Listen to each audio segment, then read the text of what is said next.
with Dr. Leyland.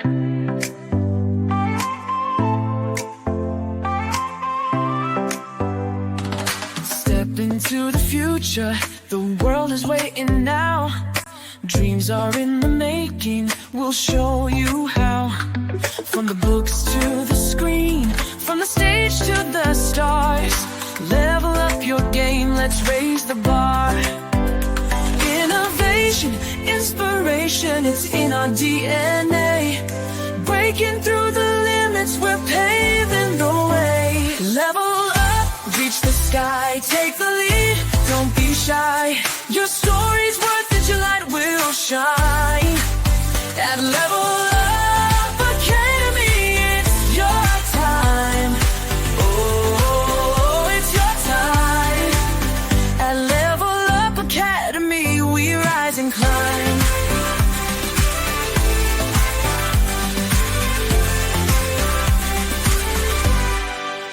Empowered in your passion, your voice will be heard. Building a legacy with every word. From podcasts to pages, from business to art. Level Up's the place where it all can start. With heart and with vision, we're chasing every goal. Together we'll ignite the fire in your soul. Level up, reach the sky, take the lead, don't be shy. Your story's worth it, your light will shine. At Level Up Academy, it's your time. Oh, it's your time. At Level Up Academy, we rise and climb.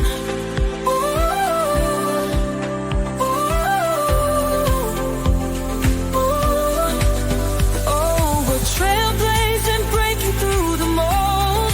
Dreams are alive, let your story unfold. With courage and pride, we'll take the fight. At Level Up, we own the night. Level up, reach the sky, take the lead, don't be shy. Your story's worth it, your light will shine. At Level Up Academy, it's your time. Oh, it's your time. At Level Up Academy, we rise and climb. So let's level up and never look back. On the road to greatness, we're on the right track. Together we'll soar, together we'll fly. At Level Up Academy, we're alive.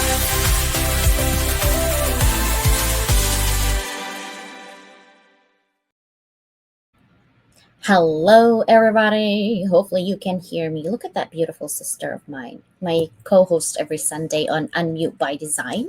Today is the first series of Disrupt, Adapt, and Thrive. And that is what our topic for the next maybe 7 to 8 weeks from now, depending on how many people are coming. But I'm hoping that my 50 inspirational ambassadors will join me every Sunday, or whoever can join. But today I actually created a newsletter and I'm so proud of myself. I was actually writing an academic edit on something else I wanted to write for a journal article. And I was looking through psychologists, some leadership books. I've read so many Harvard Business Review and leadership. And my sister Susannah really is like my test subject. I swear, that sounds horrible, but she is. And the reason is that I'm learning so much from psychological and behavioral perspective, right? Remember, my doctorate is applications, not theory. So I take the theory and kind of test it. And I'm not hurting her, I swear to you guys. Okay, I'm not zapping her or anything like that. I'm just trying to tell you.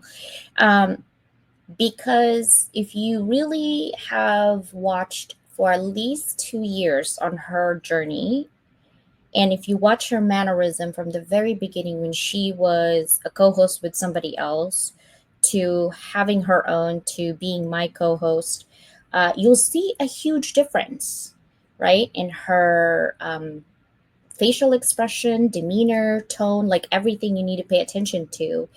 And I know I talked about Unmute by Design a lot because of her. She motivates me to kind of write on that. But really, I'm thinking it could help other people since I see that I could help at least one person. It could help others if you're willing to, right? To change because you can't control people. You can only provide them the tools. At the end of the day, yes, it's wonderful you have all the tools, but if the other person you're giving the tools is not willing to grow, then nothing happens. So everything that Susannah has grown is because of Susannah and nobody else, not mine, not anybody else. That is hers. However, she doesn't know like I'm pushing her in direction, or maybe she does. I swear I'm not zapping her. I promise. It's all rewards, guys. It's all rewards. But today I also provided a newsletter, and I'm gonna write a book on called Voice, the framework of voice. It's on LinkedIn. I just did a newsletter. I put it on my featured if you are in my newsletter. So today I wanted to actually go over on what that means and not just basically break the silence because it's easy to just like break the silence. Well, how do you do that? Right? How do you actually break the silence? How do you help someone unmute by design? Because most of the time, it's really hard to unmute, right? When you are conditioned to mute yourself. And I'm going to talk about the three research foundations that I actually found based on research foundation. Two are very strong, the other one's a moderate when it comes to that. And I'll also talk about the features on these designs and how. So think about this: when you finally start speaking up after being silent for so long, it can feel like stepping into a stage with every freaking spotlight aimed directly at you. And here's the truth: two kinds of pushback often show up right away. The first comes from the outside, people who aren't used to hearing your voice, who may challenge or maybe dismiss or even resist what you're saying because they're not used to seeing you like that. The second is the one we don't talk about enough: the pushback from the inside. That knot in your stomach, the racing thoughts, the fear that says, maybe I should just stay quiet right now. These feelings are both real, both are powerful, and both can be handled. That's why I want to share the voice framework with you today. It's not just about words, it's not about staying grounded or navigating resistance without losing yourself. Proving to your own mind that fear doesn't get to be the boss of your voice anymore. So, hopefully, by the end of this conversation, you'll have practical ways to respond to critics, keep your confidence intact, and take the mic back from fear itself. Okay, so remember, I'm going to give you a framework and I'm also going to give you one by one on those voice while we talk to Susannah. As always, guys, our 50 inspirational connections is still on, but I'm putting you the comment because somebody took over my website, so I shut it down. And yeah, that's happened. So here's the form. It's gonna be, I'm gonna post it on LinkedIn as well so you can have it. But that is the Google form, directly Google form. I have access to that form, so it's okay. All right. So I'm not going to have any sponsors tonight because we have a lot to talk about. So we're just going to go dive right into it. Okay. Happy Sunday, everybody. This is your host, Dr. Leyland from Level Up Academy, and my co host, my beautiful sister, Susannah. How are you, sis? I'm doing good. It's 100 degrees out, but other than that, In Oregon? Really? yeah. Let's just say I'm glad I went to the forest around like before noon instead of mid afternoon. Oh, yeah, yeah. Okay, so today I think the highest we had was 87. So you were definitely hotter. So every single day this week is going to be in the 80s, 85. Today's the hottest. So tomorrow's 85, Tuesday 84, 84, 82, 80, 79 on next Saturday. So it's in the 80s for a while. What? What is happening? It's too hot. My AC is on. Cheerio, actually, I promised her yesterday a pup cup but I had the van and there's no way you can drive through Starbucks.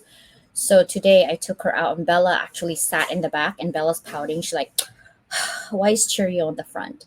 I'm like, because so she could see her puppuccino. I'll share it with you and Danielle the picture later. She was messy, girl, but you know what? She was Of so course not. happy. I'm like, okay, it's fine, Chi Exactly. Chi. It was a Yeah. Chi Chi weekend. We'll be in the 70s by the end of the week, but tomorrow's going to be another 100-day. No, thank you. No, thank you. And Uh, Tuesday will be 99. So I was like, close enough. oh no, we're not doing that. Um, I actually was surprised because I know I talked about the voice framework maybe two or three live streams ago, and um, I wrote it and I asked actually ChatGPT and I said, hey, did anybody have this voice framework already? And ChatGPT says, no, this is yours, trademark it. I'm like, okay, let me write a newsletter.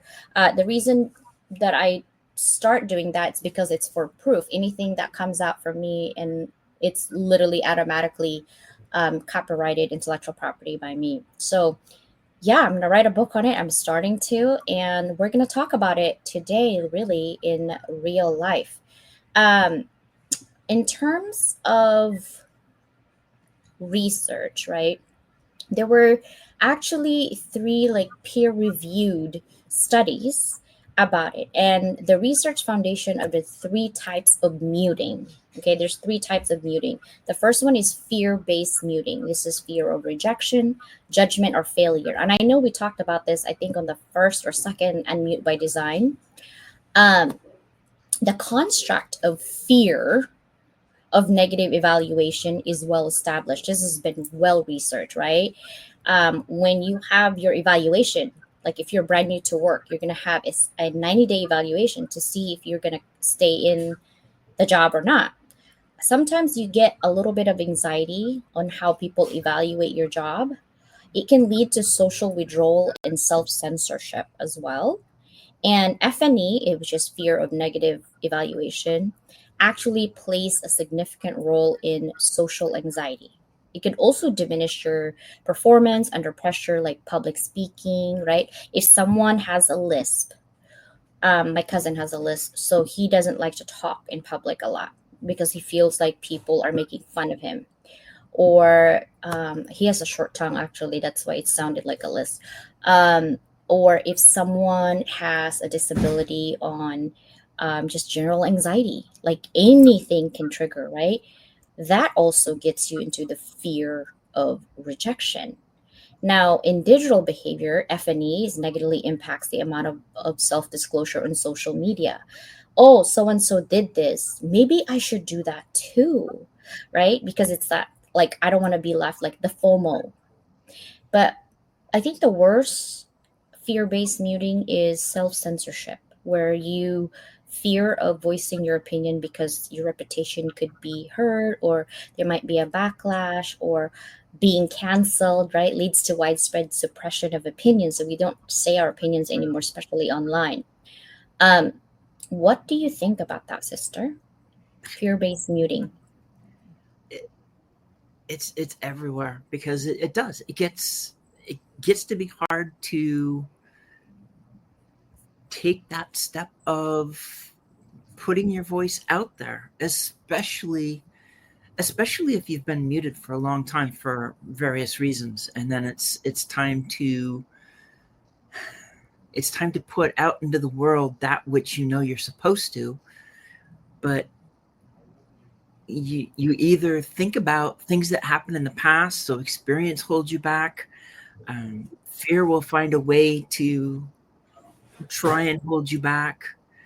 um, and even like you said, in terms of peers, sometimes you might bounce an idea off of your peers, and then the next thing you know is they're telling you, oh, don't tell anybody that's just bad to say, you can't do that. um, when that's just their opinion and not necessarily reality. Yeah. I think for work, a lot of, well, okay, let's talk about work, right? For business. I think a lot of people have fear of opinions, right? Right now, there's a hot debate, no matter what industry you're in, is are you for AI or against AI? That's really the hot button right now for most of business. So if you're against, people are going to look at you differently. If you're going to be for it, people are going to look at you differently, right? So where do you go from there? And really, you have to think about, if I'm for it, are the organizational culture, is it for it? And if they're against it, then I'm going to just be quiet because I like AI, right? So kind of have that. Or some people think that if you like AI, you're cheating on everything that you do at work, right?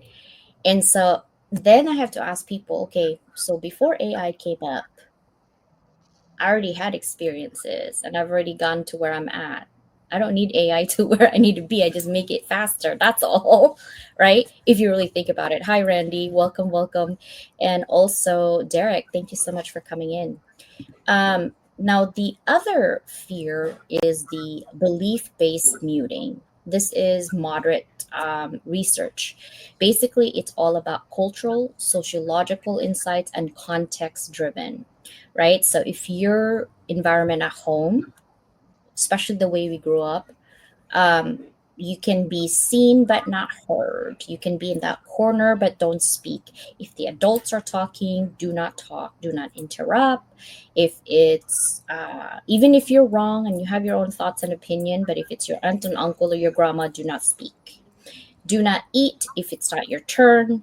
Like, and if your grandparents are there, it doesn't matter how long you've been waiting, they go first, right? There's so many rules, and that is part of your environment, and you can't change it because that's how you grew up.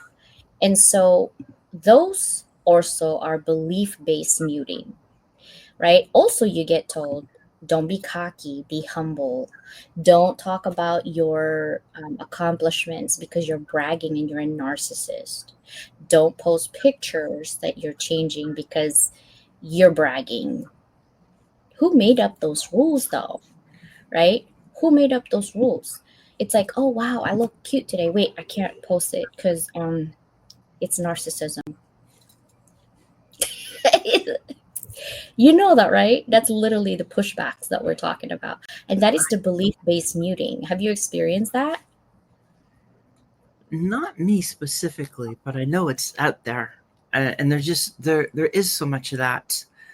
Um, it just you see what other there's comparison too, and that's gonna mute you. I mean, you start looking at what other people do, and whether you think that they're being narcissistic or not, you're still comparing, because too often everybody's focused on where they were and where they are. So they always want to show how far they've come. They always want to show how much is going on in their life, and trying to a lot of them are trying to walk that fine line of um, they don't want to be the narcissist, but they want to do this because they figure they will get more people to look at them, follow them, like them, create opportunities for them, and that doesn't mean it's going to work that way. Yeah, Followers doesn't really mean income. no. A good example, one of my, I think, belief system, right? Like, where we grew up as children, we're taught it's better to stay quiet than to cause trouble, because I'm a troublemaker. Like, I get in trouble. But literally, I get told it's better to be quiet than cause trouble.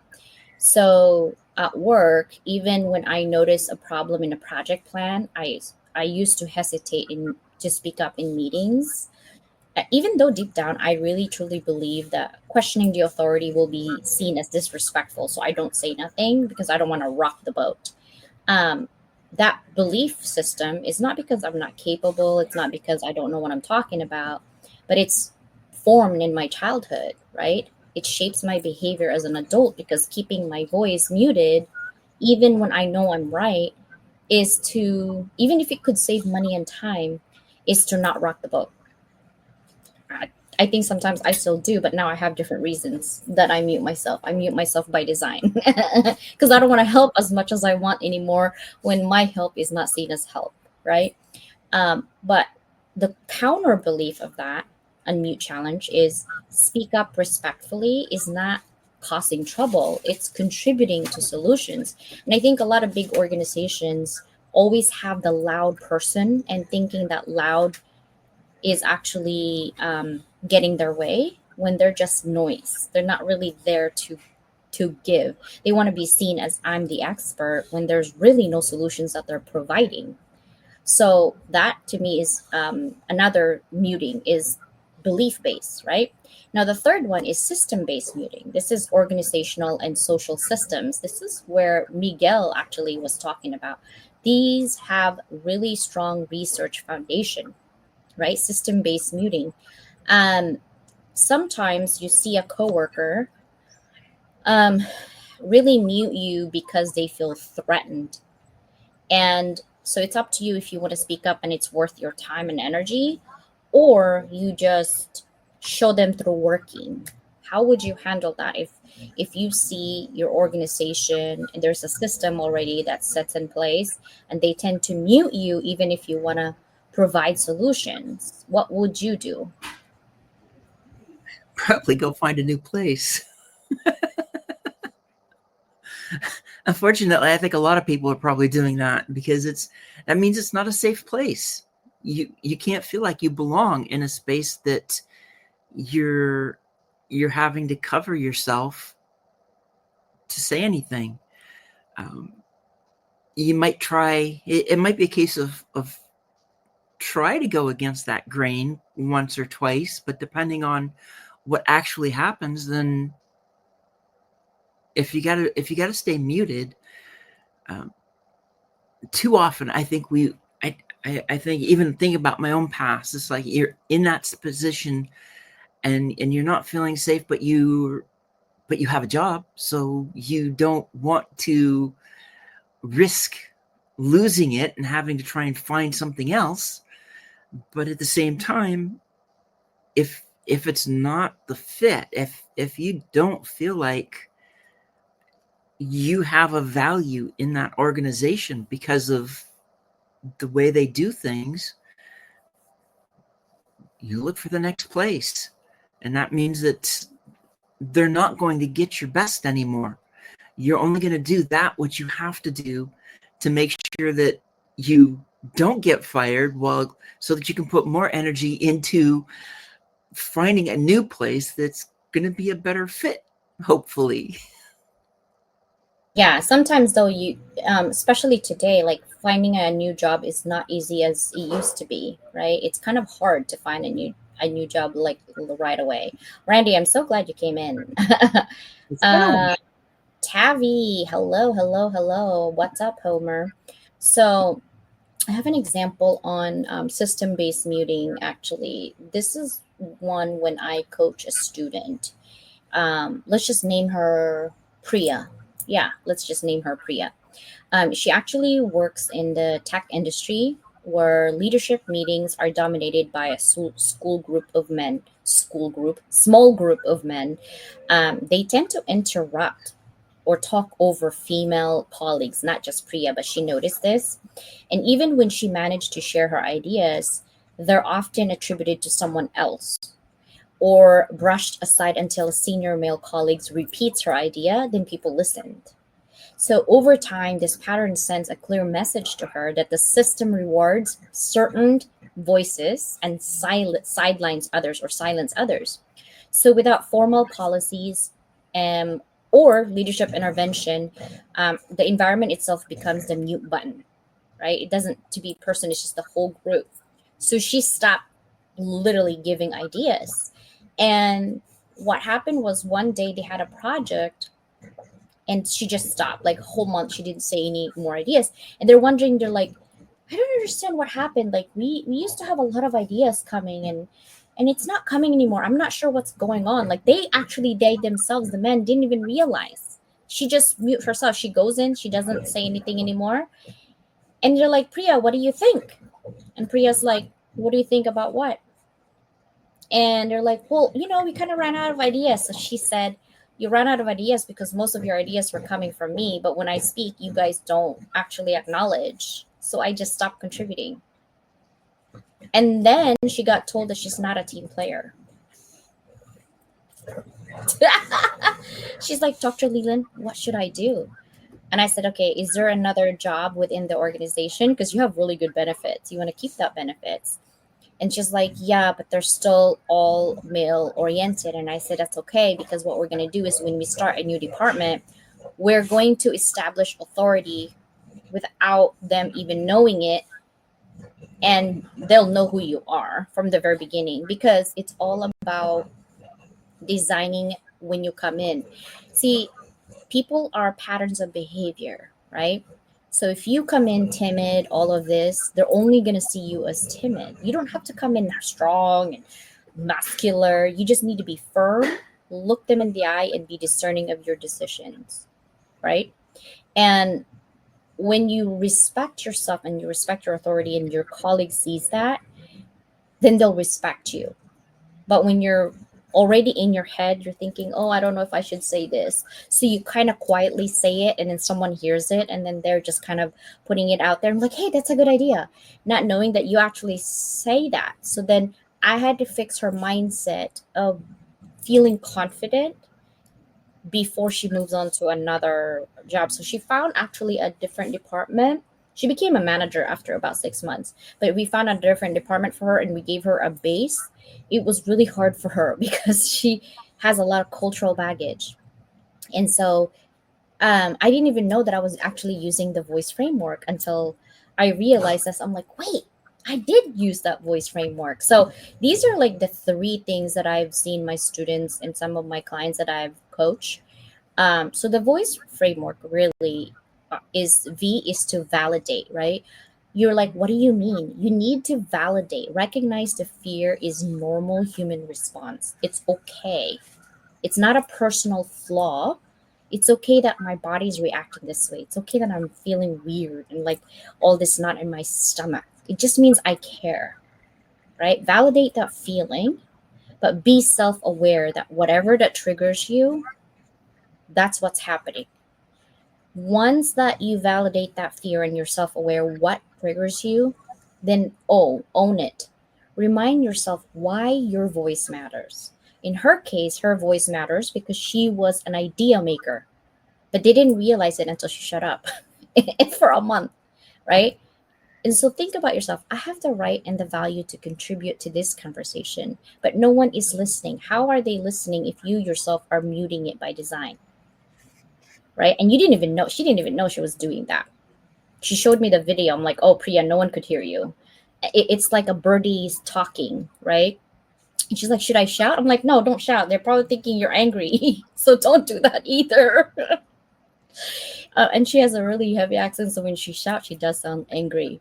And then the other part of voice is I, which is inquire, right?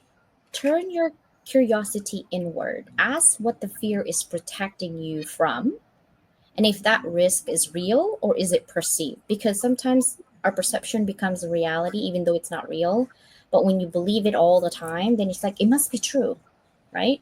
So is this fear warning me of real harm, or is it a story I've learned to tell myself? Sometimes it's the latter. More often, it's the latter. And then C is for clarity. Ground yourself in your message, not the reaction you might get. So it's like, hey, the point I want to make is, what is my point? What is your point? Right? Sometimes we go in circles when we're angry, or if we're sad, or if we're mad, we go in circles and we don't even realize. So then ground yourself. You're like, okay, what was the point I was trying to make? Especially if you have ADHD, it's really hard. Okay? And when we're angry, we go in circles. And then C is for clarify, right? The point is what? And then E is the last letter, which is empower. When you make changes, you have to make tiny, itty bitty changes. And at first, you won't feel those changes, those micro action to prove to yourself you can speak despite the fear. Say one sentence in the meeting, ask one question, share one idea online, or go on stage like Susannah did last Sunday when you talked about I didn't know what I was doing, but I did it anyway and just went for it. Once you actually do that action, the next time around you keep building. That's the same thing as skills. People says, oh, when you get older, you not necessarily smarter, but you have more wisdom. Because I guarantee you I'm not smarter than my kids, but I have more wisdom than my kids, right? Because I live that life. But here's the thing. Some people just think when you're older, you're just smarter. I don't think so. What are your belief system on that, sister? Older does not mean smarter. It means experience, but it does not mean smarter. We all have a different experience. We all have, it depends on what you want to call as smart too. Some people, maybe experience to them is smart. And so that's why they figure it's that way. But it all depends on what you want for that conversation. If you're going to talk about starting a business, just because somebody is older doesn't mean they understand what to do to give you guidance to do that. You need somebody that is familiar with it, that's taught it or that's done it. So definitely, it definitely doesn't correlate that older is smarter. It just correlates that older is experience, and that doesn't mean that it's the same experience that you're trying to get answers from, because one person's experience is totally different from another person. And they could both be 80 years old, but their experiences are different. Yeah. Hello, Mark. Hi, Damris. This is, I think, your first time here. Damris Media, welcome. Derek says Tucson is 109. That's like Vegas. No, thank you. It's so hot. Oh my gosh, no. Hello, Mark. Thank you for being here. I love it when you guys are here. Jason Perry. Yeah, I know some young geniuses and some old dummies. I love you, Jason, for saying that. Oh my God. I don't even know who you are, but that's pretty cool. I'm telling you, my daughters too, I have a 21-year-old and 18-year-old this year in both November. They're smarter than me for sure, but I have more wisdom and lived life. And here's the thing too, even if you're in the same age group, some people live more than others, right? They go out more. They, I go out a lot, and I mean a lot. And I've traveled internationally. I just have different types of friends and people, and I dabble in a lot of things because I want to live life, right? And so that's what happens when you have more experience. You want more experiences. So that's what I love about that. Now, for those of you who are still in the audience, I do want to ask you guys, name one belief that's been holding you back. And then write a counter belief. Okay, so this is how it would look like. Limiting belief. I'm not qualified enough to speak up in meetings. That happens to a lot of people, by the way. That's where I got that question or a statement.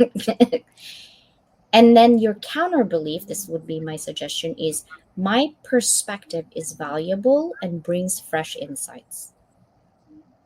That is your counter belief, right? So write those limiting beliefs and then write a counter belief.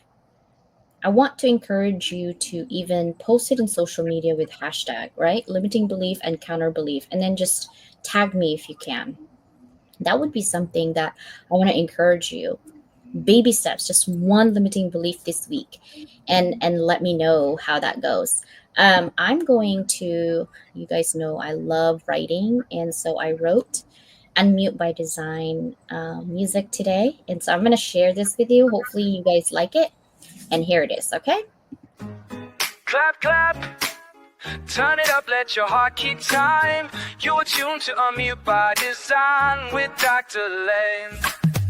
I used to whisper when the room got loud, hiding my light in the back of the crowd. Now I am tuned to my own frequency. Step to the mic and now let me be me. No more shrinking in the shadow light. I breathe in and I claim my right. Feel my knock, but it does not lead. I am the voice that I choose to be. And with Dr. Leyland we shine. I got a voice that was made for this time. Say it with me now, make it divine. VOICE, this moment is mine. Unmute by design. Value your vision. Own your story.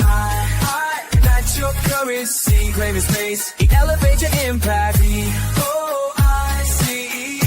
Dr. Leyland on the line. Pages I kept in a locked up book. Now they are wings with a fearless look. Every note turned to fuel in my chest. I speak the truth, then I give it my best. No more waiting for a perfect sign. I am the spark in the forward line. I feel a beat and I lead the way. This is the sound of a brighter day. With Dr. Leyland we shine. I got a voice that was made for this time. Say it with me now, make it divine. VOICE, this moment is mine. Unmute by design. Hands up for the dreamers and doers. Hands up for the quiet and truest. Guided by Dr. Leyland we rise. Every word builds a better design. Unmute by design. With Dr. Leyland we shine. We got a voice that was made for this time.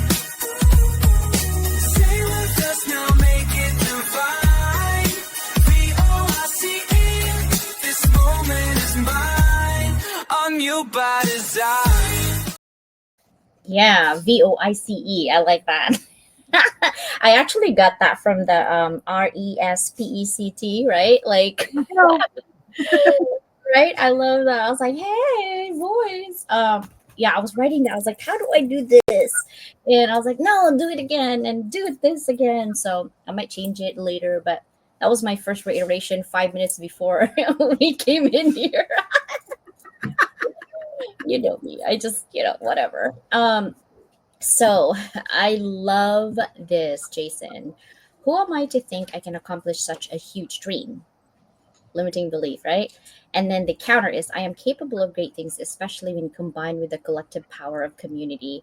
That is powerful, very powerful. Yep. So I'm going to use the voice framework on this, Jason. So V, validate. So it's natural to question yourself when your dream feels massive.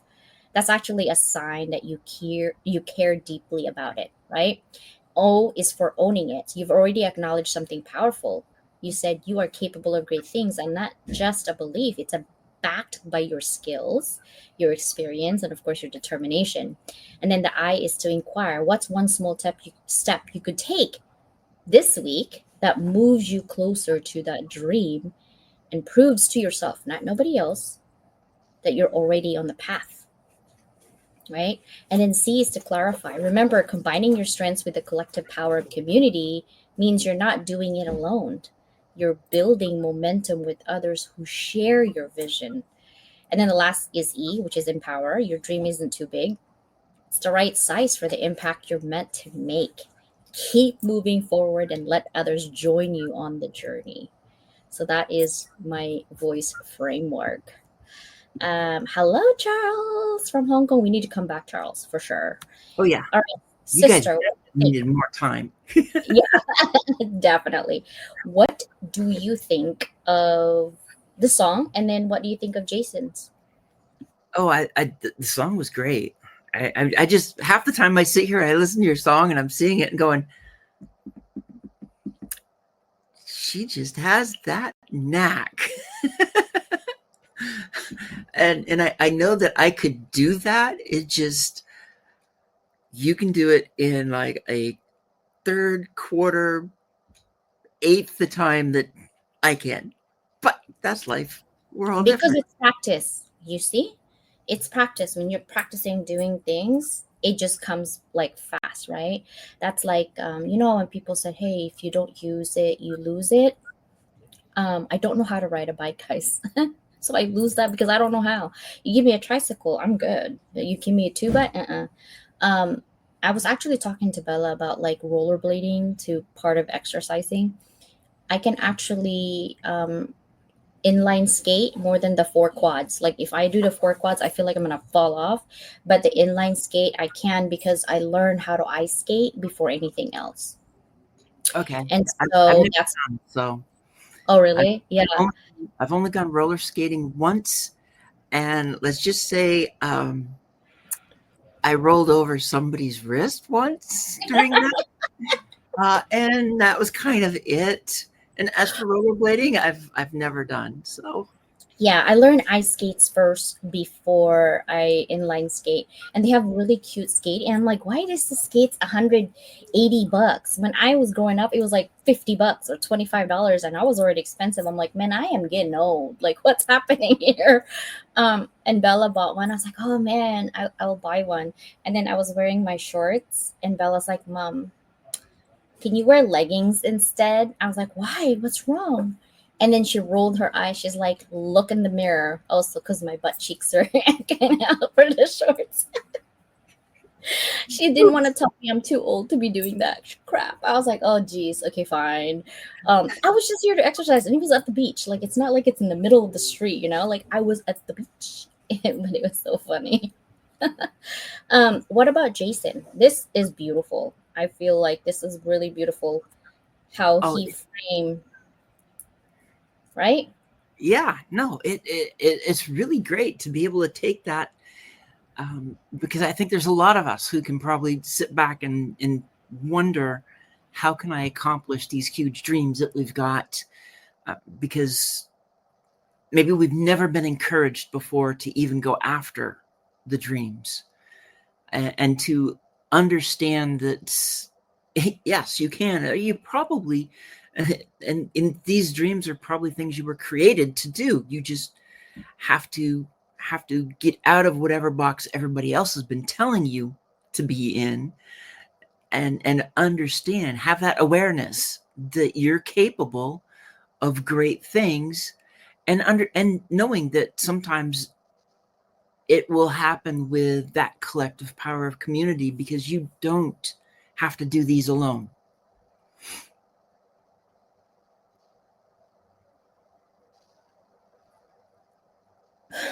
I was actually thinking that too because this one right here is really nice because he does have a collective power of the community. So then my next question is, I belong to a lot of communities before, and some communities are questionable. And even with good communities, you have questionable people within the community. So now, Jason, if you're still here, I would love to ask, how do you create discernment of which community member that you would actually work with and collaborate with, right? Sister, how do you discern who you want to collaborate with? What are your like non-negotiables and negotiables? I have to get along with them. That's kind of a bare minimum, is that getting along and getting an understanding of them. Because we've run into people where we thought there was something positive going, and then it wasn't. And so then it's kind of like, okay, what were the warning signs? Did we miss some warning signs? And it has to be somebody that you basically get to share what's going on with. You're not, you're each able to work to your strengths, because we're all so different, and not everybody's got the same strength. This is why I love what I've seen with some people who they do, they collaborate, and from the outside, somebody might say, but they do the same thing, or they do something very similar. Yet when they get together, they understand that not only are they learning from each other, they obviously get along because they can have that conversation, they can work together, and they're opening up basically new markets for each other, as it were, because the audience of each person, they may have some overlap, but it's not going to be a complete overlap. So there's going to be other people, and you have to remember everybody who's watching you. Some of them, I mean, they may all be watching you because they like watching what you're doing. You've got something that's interesting, but that doesn't mean they're all going to want to work with you. And so when you start sharing each other's audiences and getting in front of more people, then some are going to realize that, okay, I was watching this person, but actually this other one that she's working with, I could probably work with that person. They said something, they're doing something that's like, I want to talk with them. I want to work with them. It just more opportunities, more openness. Yeah. And Jason, I think, aligns too. It says, I look for people whose values and vision align with the mission we are building together. Here's my like non-negotiables for collaborations. Align values, right? Partners has to share my core principles. That is integrity, respect, and commitment to amplification of voices rather than silencing them. That's my aligned values. Number two would be mutual benefit, right? Every collaboration should provide value for both sides, whether that's visibility or resources or impact or even revenue, right? That should be a mutual benefit. Three is clear communication. I like transparency, timely and respectful communication is very essential to any project. No ghosting, no vague promises, or like last minute cancellation or surprises all the time. I understand life happens, like really we're busy, but like canceling all the time, don't really like that. Number four, it would be follow through and accountability. Commitments are kept. So if you promise something to do something and there's a deadline, you need to meet that. And I need to see action match your words, like no excuses, no repeated delays without valid reasons. Like, oh, I went to the hospital or my kid got sick. Right? That is a valid reason. Oh, I didn't get up on time because my alarm didn't go off. Yeah, okay, no, not really. Right? That to me, I have issues with that. That's my non negotiables. And then respect for brand and audience. I work hard for my brand for years, right? No actions or messaging or partnerships that would damage your reputation because my audience already trusts what I say and my community's well-being is my first priority when it comes to platform. So if you start going crazy and claiming crazy things and I just kind of like, okay, we're just going to have to stop working for a minute here, it's because I think your brand could damage my brand. That's all I'm saying, right? And collaborative spirit, meaning willingness to co-create, share the credit, right? Don't be gatekeeping. Problem solve together rather than operate in competition or secrecy. Some collaborations like, oh, I did this more and I did that more. Who cares who did more so long as the outcome is the same? That is why it's called collaboration. Unless it's like de-alienating, like, hey, this project is under my publishing company and that project is Susannah's publishing company. But at the end of the day, we both edit, we both write, doesn't matter, right? It's collaboration spirit. And then the last but not least is ethical practices. I don't like to people who exploit other people. I don't like people who take intellectual property or communities partnerships has to be built on fairness and transparency. Like if you're lacking of something, it's okay. You don't need to be 100, right? Sometimes it's just I have more than you or maybe the other around, but I shouldn't have to make to feel like I owe you something because I have less than. That is why it's called collaboration. Obviously I have less than, that's why we're collaborating to make a bigger impact, right? But like don't put it on people's faces all the time. That is like ethical issues that I have with people sometimes. And I don't ever throw anything in people's faces. It's just not good to practice. I give because I want to give, not because I'm keeping score. The only person that's keeping score is the man up there. The rest of you all, don't matter if you're keeping score or not. Um, the man up there is what I care about, right? He sees everything I do, even my thoughts. Kind of scary. Have a lot of thoughts going on, but it's kind of scary. What are your thoughts on my non-negotiable sisters.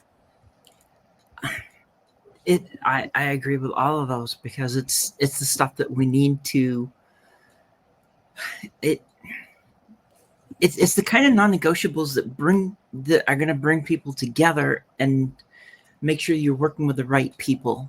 Make sure you're working with the people that you want to connect with, and it's the kind of thing that, in some ways, it helps weed out some of the people that you don't want. It's like you might think you wanted to work with them, but then suddenly you see that they're not the right people, and so they're not meeting your values, your core values, what you need. That's important. Yeah. Joe, I'm not sure, you're coming from YouTube. Um, no one really owes you an explanation. And honestly, we are okay with anybody. We're people. We don't Mm-hmm. pick and choose if you're this, if you're that. That's separation. We don't separate from people. We only think about the project and the collaboration. But yeah. So in terms of making sure, sister, that collaboration with people, are you serious? Yeah, we're serious. Collaboration with people is actually done. Um, how do we make sure that moving forward, everybody that we collaborate is happy, or could we even do that? Because I don't think it's possible to make every single person happy, It's not. right? Yeah. You can't make everybody happy. That's why you just need to be able to find that common ground, find the people that you can work with, find the people that you belong with, that you're not trying to fit in. That, and that's another piece of it too. It doesn't mean that you have to say everything that's going on, but you want to be able to collaborate with somebody that you don't have to wear a mask around. You don't have to hide who you are. That doesn't mean that you're going to say a whole bunch of stuff. It just means when you're not wearing a mask, you're no longer focused on um, what other people are going to say. You can be more engaged when you're not wearing that mask, because you're not having second thoughts about everything you say and you do. You just get to be, you get to exchange ideas and see what grows out of it. Sometimes too, I think we construct our own fear, right? We just had an example of that, and I don't tolerate like pushy people, honestly, guys. I tolerate pretty much a lot of people, but I don't tolerate pushy people. Like, seriously, we're No, having a conversation of unmuting by design, and I want to address that gender doesn't matter to us. Us mean me and Susannah, because we're co-hosting this show, but unmute by design. um, you actually silence your own self by your behavior. And I value professionalism. I do have 13-year-olds who watches my show on YouTube, and I pride myself on ensuring that the future leaders of our world, not just in America, but the future leaders of our world, have the right critical thinking skills. And I'm so scared that sometimes people, by the way, GPT-5 is out, which is lovely. It's like an army Swiss knife. It does everything now with testing. Um, it's nice that they have corralled certain things in GPT. And I just wish that, um, you know, what's really weird is that the kids, you think they would love GPT, they actually don't. I asked my daughter, do you like ChatGPT? And my youngest, Bella, of course, she said, Mom, it's kind of scary that people are not able to think for themselves anymore, nor they have critical thinking, because everything they do is off of ChatGPT. How are we supposed to have a debate without looking at prompter? What about talking from your heart? What about those conversations that you can stand your ground without asking people, other people's opinion? What about your opinion? I feel like you're muting your own self by asking other people's opinion using ChatGPT. I'm looking at my daughter. I'm like, wow, I raised that. I gave birth to that. And like, I was so proud. I was like, oh my god, I'm so proud that I birth a human being who's smarter than me, but also have really good sense of what is right and wrong in terms of my belief system. Because my belief system might be right, but to you guys, it might be wrong, right? And so that's another thing that we want to talk about, muting by design. When do you guys unmute yourself? Like even for men, sometimes I think men and women, we communicate differently. um, when we say something, you say different thing or you get it different things. And I'm saying this because I have experience on that. And when a man tells me something, I take it differently. And it's like the communication just doesn't seem to like, locked in. It's like a Mm-hmm. puzzle of life.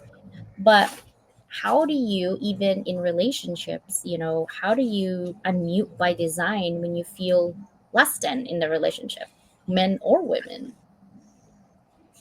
Yeah, and it's hard because I mean, um, Chris, I talk about masks all the time, and quite frankly, this question is that same thing. It's like if you're in a relationship, if you're in anything, and you're not comfortable, that means you're not going to open up. That means you're going to keep that mask on, and for a lot of people, it's like putting the mask on with a smile to make it look like everything's okay when everything behind that mask is filled with pain and anguish, anxiety, horror. It's so many different things, and you can't trust that. You obviously can't trust the person because you're having to hide something, especially if it's a close relationship like that. I mean, if we're talking a marriage, and you can't drop the mask, you're not safe, then it's not a safe space. It's not going to last. Sorry, my bulldog thinks that it's really fun to argue in front of this show right now down below me. So I had Of to mute course. myself. I love Chris. Hey, Chris, welcome. Less Yeah. about making everyone happy and more focusing on those core ethics. It is. It's true. That's the only way to live, by the way. Operating from authenticity. I love what you were both saying. Susanna, so powerful. The mass eats up energy. Authenticity opens up connection. That is so true. But it's so hard to open up to people when you don't know them, especially Right. if you get burned so many times. And so that is why I love what you're saying, Chris, because that's what we are operating in is our non-negotiables. If you know what your non-negotiables are, it doesn't matter who come into your life. If that is non-negotiable, I'm not bending for nobody. Not for money, not for nothing. And the Nope. reason for that's because that's who I am in my core. I would be super unhappy if I have to like bend backwards for anything. So I don't. And I have left jobs because if I don't feel comfortable and there's ethical issues or questions, I would quit. And you're like, CJ, how are you going to do it without money and blah, blah, blah. I'll figure it out because actually I would spend more money in the hospital because my gut takes all my stress when I work for someone, and I've seen that with me when I work for someone that have ethical issues, and then I just keep going, and I thought, okay, it's not really my problem. No, it is my problem because I'm in the middle of this. I can't do this, and so I would leave, just leave, right? And so living in authenticity is easier said than done, but if you have your non-negotiable straight, you're good to go. You're not gonna flutter anywhere. Here's another thing too that I wanna add is that when you have only one person, not more than one person, even it's nice, it's icing on the cake if you have more than one person, but if you have one person that you can confide to and everything about yourself and no stress of like, how is this person going to see me, or maybe they feel less than if I say this. If you have that one person in your corner, the world literally feels like it revolves around you. What do you think, sister? It is. That is that space of belonging where you can drop the mask. You don't have to fit in. Um, you don't have. You're not trying to fit in anymore. You you belong. So when you've got that person, and it really is so important to have somebody that that you can trust, that you are, I'll just put it this way: if they suggest something, it's like, okay, let's go do it. Because it's like we've done that so many times. Which one is that, Dukas or Chi Chi? That would be Duke. Okay, Duke. that would be You hear Dukas. that? You see that hand? Yep. Oh my God, he's crazy. Okay, go. Mommy will be done soon. He's so funny. He wants to go outside with our Scarlet Macaw because they like my Scarlet Macaw now. I have three dogs, guys. Two English Bulldogs, one German Shepherd, and one Scarlet Macaw, who's very sassy, by the way. Oh, Chacharita. She's my little hot, spicy senorita. Um, it's if Oh a yeah. Jason, I love this. It says it's a known fact that each child takes some of the mother's brain cells. So yes, claim that her wisdom came from you.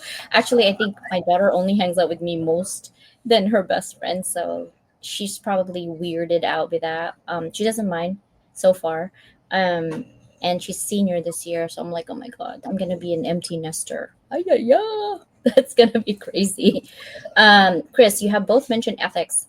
As we strengthen our own, it sets us on the right course, and support is always there. Yeah, some people support you or think that they're supporting you, but they don't really fully support you. That's what I've seen so far, too, especially if it's like an online friendship, right? Um, Ethical practice is what it means. I have zero tolerance for exploiting people or plagiarizing work or using shady financial practices. Zero tolerance. Why it matters? It's because of the long term impact comes from doing things the right way, even if it takes longer, right? I won't join partnerships where the revenue model depends on misleading customers or underpaying contributors. One time I was selling insurance. I used to work for Geico, and my trainer didn't answer my question, but I didn't feel comfortable selling, not knowing exactly why I'm selling it this way. And he wouldn't answer. So I emailed the CEO. I guess I wasn't supposed to do that. I was supposed to get to the director, but I was so frustrated. I'm like, well, the CEO gonna answer me. I was young, guys, okay? And so I emailed the CEO on Saturday, and the CEO of Geico emailed me on Sunday. Monday, my manager, my director, and the CEO was on the phone with me. CJ, do you need more training? Yes, because I don't get this. And so, and then my manager literally apologized, like, oh, you weren't trained. I was like, I don't feel comfortable selling enough of these policies, and you want me to sell $50,000 when I have no clue why this and this and this works. Give me a good example, and I need a visual because I like visual. And yeah, so that happened. I have zero tolerance for people like can't. I just don't do that. In terms of collaborative and with ethical, something can be ethical or something can be morally correct but ethically wrong. You guys believe that? How about you, sister? Do you believe that? Say that again. Something can be morally correct but ethically wrong.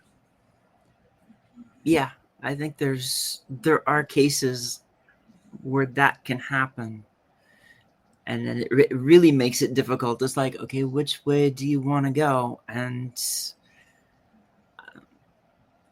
Yeah. I use an example of us going to China, Americans going to China, okay? Not going as in traveling, as in business. So, for example, federally speaking, we have a federal law of child labor. We don't do child labor. Even when you're 15 and a half or 16, you actually have to get a permit from school that you can only work no more than 20 hours a week, and you have to be 15 and a half, and your grades have to be a specific GPA before you can work. And your school has to sign off on it, right? That is federal law in the whole United States. Now, when you go to China, okay, some parents have kids and they have a law, two kids only. So if you have more than three, you get adopted to your grandparents or you get dumped in the orphanage, right? That's the Chinese rules. So let's say that parents went to the mainland or Hong Kong to get a job. Kids are with grandparents. Grandparents got sick, no food. Kids are 7, 8 years old, right? They go to the factories to apply for a job. In China, that's okay to have child labor. That's their culture, right? But if a shoe company, let's say, goes to China and says, "Hey, can you make me this shoe?" and you have 8, 9 year old working, what is that? That's ethically wrong from the federal government's perspective in the United States, but it's morally acceptable in China. Mm-hmm. But now we're telling people what to do with their own country and with their people. Isn't that crazy? Yeah, Yeah. it's that catch-22 of you. It quite frankly, it's really up to then that organization. They're the ones that are making the final decision to Yeah. what they're going to do, and then their customers are right behind them in terms of if they're going to keep supporting what they're doing, then it becomes business as usual. Yeah. Jason, you went jump over the chain of command, you rebel. I am a rebel with a cause. I have a book on that one. Yes. It's an anthology. Oh my gosh, I really like Jason and Chris. We all Uh-huh. need to be on Zoom, guys.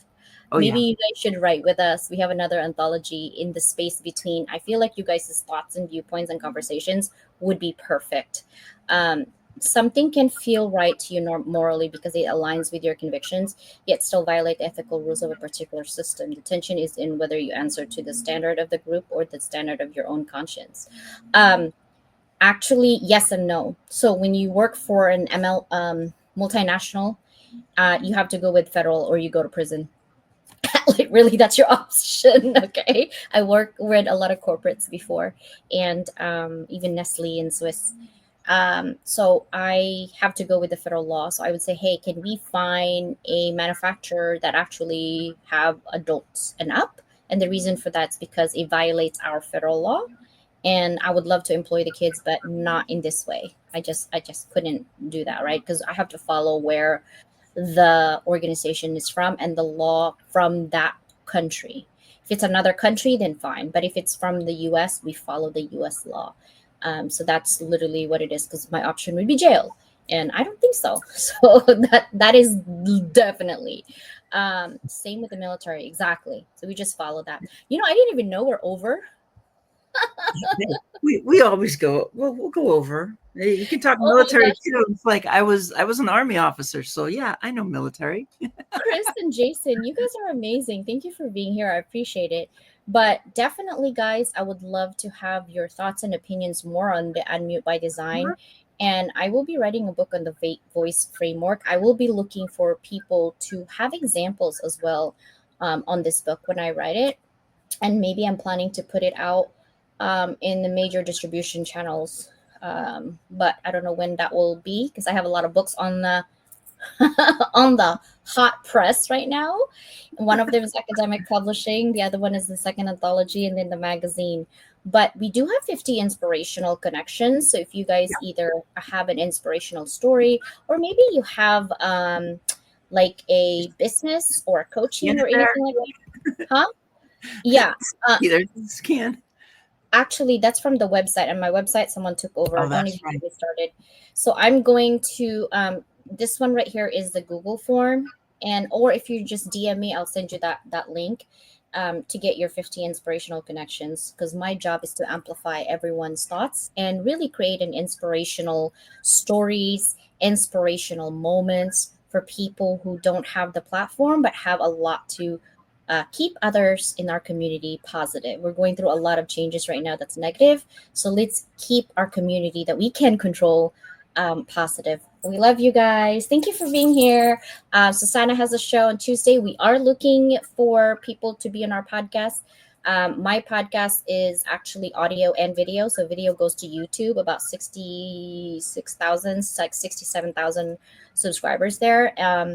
About over 100,000 on Instagram and TikTok. I think 6,000. Facebook 5, and then my podcast in audio only is on major distribution channels. So you name Spotify, iHeart, Pandora, Apple, you name it.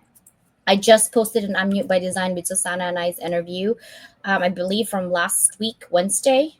So. So check that out in RSS. It's actually also on the LinkedIn. I will post it tonight and also on Level Up. Bye, guys. We love you so much for being here. See you soon. Bye.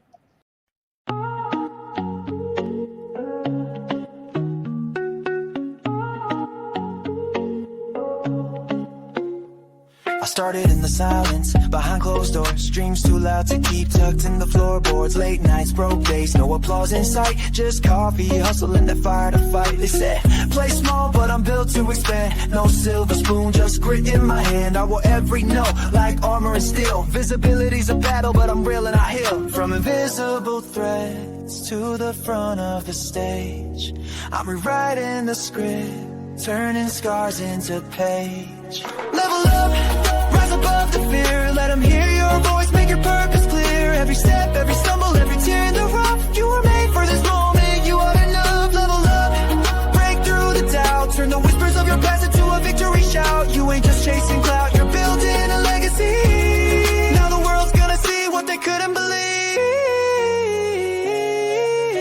Yeah, yeah. What they couldn't believe.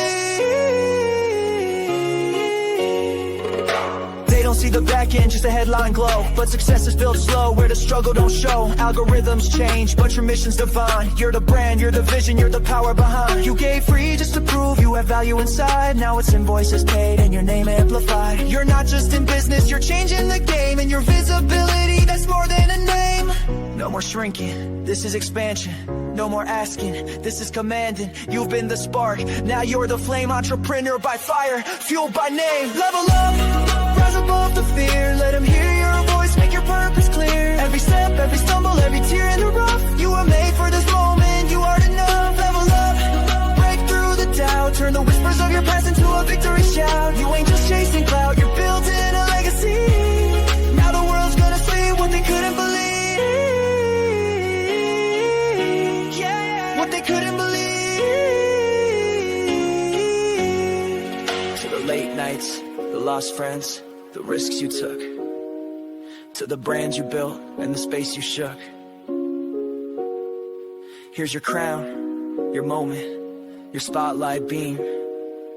You didn't just chase the dream, you became the dream. Level up.